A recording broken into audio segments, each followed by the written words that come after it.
Kita beralih ke informasi selanjutnya, Saudara. Tim Subdit 3 Jatan Ras Direktorat Kriminal Umum Polda Kepri akhirnya berhasil meringkus 2 orang pelaku pembunuhan sadis di Pulau Bintan, Kepulauan Riau pada 27 September. 2 tersangka berhasil ditangkap setelah hampir 1 bulan lamanya dalam pelarian. Saat ini 2 tersangka sudah mendekam di ruang tahanan Ditreskrim Polda Kepri Nongsa. Kedua tersangka menjadi buron setelah menghabisi seorang pengusaha besi tua. Setelah ditipu, korban ini dicekik lalu dikubur dan mobilnya dibuang ke Danau Biru di Kabupaten Bintan.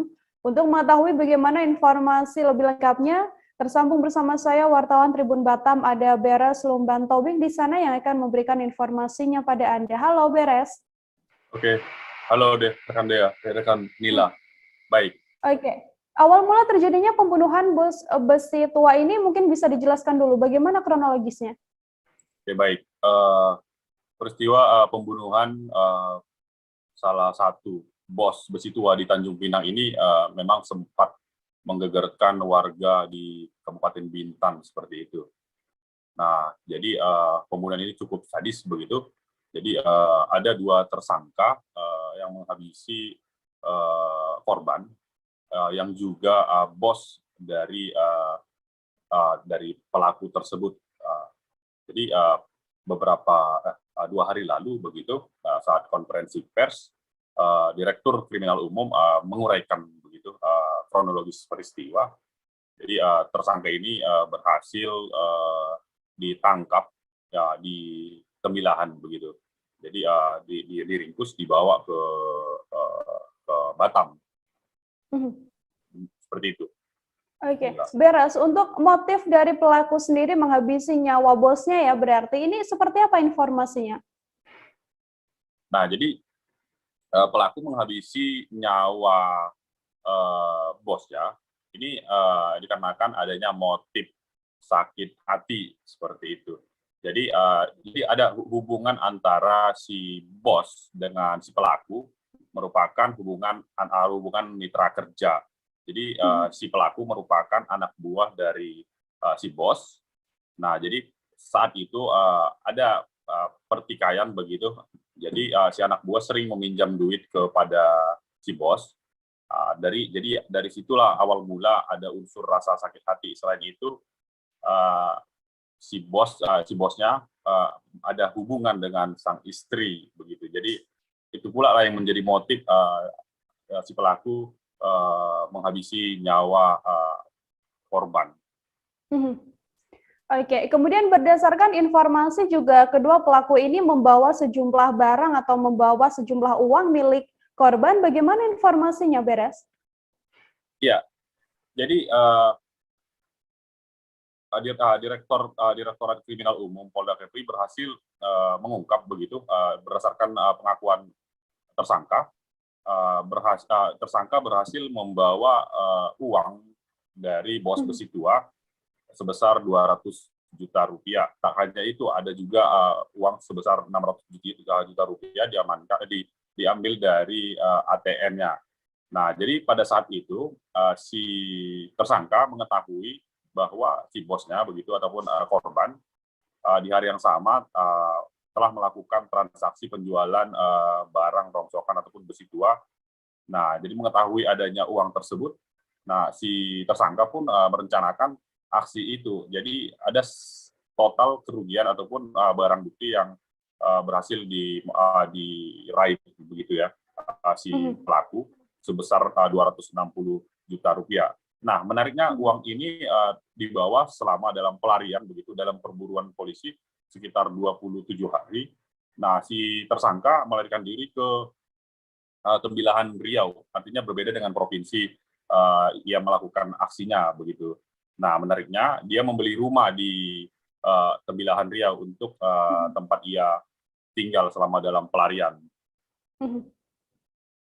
Kemudian untuk proses penangkapannya sendiri, setelah hampir 1 bulan lamanya buron, pelaku juga akhirnya berhasil ditangkap oleh pihak kepolisian. Bagaimana kronologis penangkapan tersangka ini? Nah, oke, baik. Jadi proses penangkapannya cukup heroik begitu ya. Jadi tim Subdit 3 dibantu tim Polresta Barelang dan Polda Riau begitu saat itu mengetahui keberadaan dari si pelaku ataupun si tersangka sedang berada di salah satu desa di Tebilahan ataupun Kabupaten Indragiri Hulu. Nah, jadi berdasarkan informasi tersebut, tim Subdit 3 pun berangkat untuk melakukan penangkapan. Pada saat itu memang sempat terjadi perlawanan begitu, namun kepolisian berhasil meringkus pelaku tanpa perlawanan yang ini, begitu. Baik, saudara, untuk mengetahui bagaimana informasi lebih lengkapnya, wartawan kami telah menghimpun wawancara dengan Direktur Kriminal Umum Polda Kepri Kombes Pol Jeffrey Siagian dan juga pengakuan dari pelaku pembunuhan ini. Berikut liputannya untuk Anda. Berawal dari laporan dari istrinya korban pada tanggal 8 yang mengatakan bahwa sudah 3 hari suaminya tidak pulang ke rumah. Kemudian anggota Polres Tanjung Pinang melakukan penyelidikan lapangan, masih belum ditemukan. Pada sekitar tanggal 23 itu ada laporan masyarakat bahwa ada mobil ditemukan di Danau Biru, ya, di kilometer 58 itu, daerah Trakindo itu. Kemudian dilakukan anggota dari Polres Bintan datang ke TKP, melihat ternyata sesuai dengan apa yang dilaporkan kepada Polres Tanjung Pinang bahwa orang hilang dengan mobil yang dikendarai orang lain tersebut. Dengan ada ditemukan mobil tersebut, kita mengindikasikan bahwa ada kejadian tindak pidana di situ. Karena sampai dengan dari tanggal 5 sampai dilaporkan tanggal 8, korban tidak kembali. Ya. Kemudian dilakukan penyelidikan, hasil penyelidikan bahwa pada tanggal 5 korban itu keluar dari rumah bersama dengan 2 orang tersangka yang sudah kita amankan ini. Pertamanya, ya, waktu saya sama istri saya bertengkar, berapa kali waktu dia ngajak saya minum alkohol, BDP, berapa kali dia bilang sama saya, suruh saya tinggalkan istri saya karena saya tak mampu untuk membahagiakan dan ngasih makan istri saya. Nah, 3 kali dia ngomong seperti itu, setiap kali dia ngajak saya minum. Dan habis itu, pas saya mau pinjam uang untuk pembayaran rent, untuk pengangkatan besi, itu dia marah saya. Sementara dia yang dulu saya ngangkat besi menggunakan rent, karena kami nggak mampu besi 1 ton lebih semata, nggak mampu kami untuk mengangkatnya.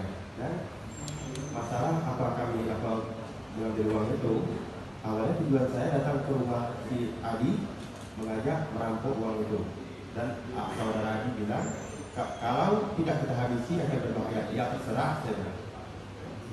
Nah, itu apa perlu kita siapkan tadi saudara Adi? Ya, boleh. Dia siapkan tadi.